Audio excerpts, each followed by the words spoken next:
In today's video, I'm going to teach you how to use Myfxbook Market Data. First, head to myfxbook.com and log into your account. If it's your first time, take a moment to familiarize yourself with the dashboard layout. This is where you'll find the core tools we'll use. Make sure your time zone is set correctly in your account settings so the data and event times match your local clock. That small detail makes a big difference when you're planning trades around specific sessions or economic releases. On the dashboard, open the Markets widget. This is your live window into Forex price data and current session status. You'll see major and minor currency pairs updating in real time, along with key details like bid and ask prices and the daily change. The session status helps you identify whether the Asian, European, or North American markets are open, which often influences liquidity and volatility.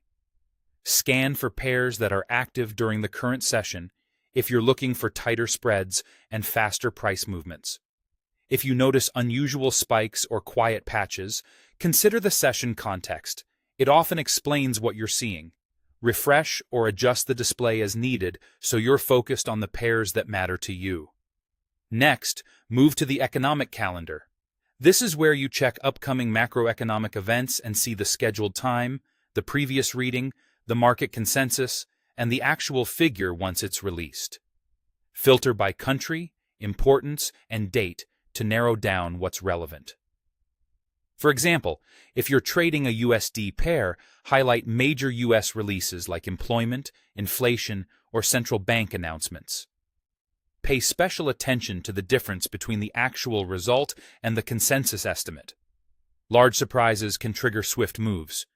It's a good habit to note release times and avoid entering new trades right before high-impact events unless that's part of your plan. Finally, go to the Charts section to create real-time shared Forex charts for the pairs you're tracking. Choose your currency pair and time frame, then add the indicators and drawing tools you rely on, such as moving averages, RSI, or trend lines. Keep the chart clean and purposeful. Each element should help you answer a question about price action. When you're happy with the setup, generate a shareable version so you can revisit the same layout or send the link to collaborators.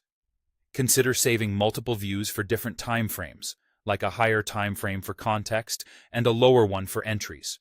With these three areas, the Markets widget, the economic calendar, and real-time shared charts, you've got a streamlined workflow for monitoring price, planning around news, and visualizing setups.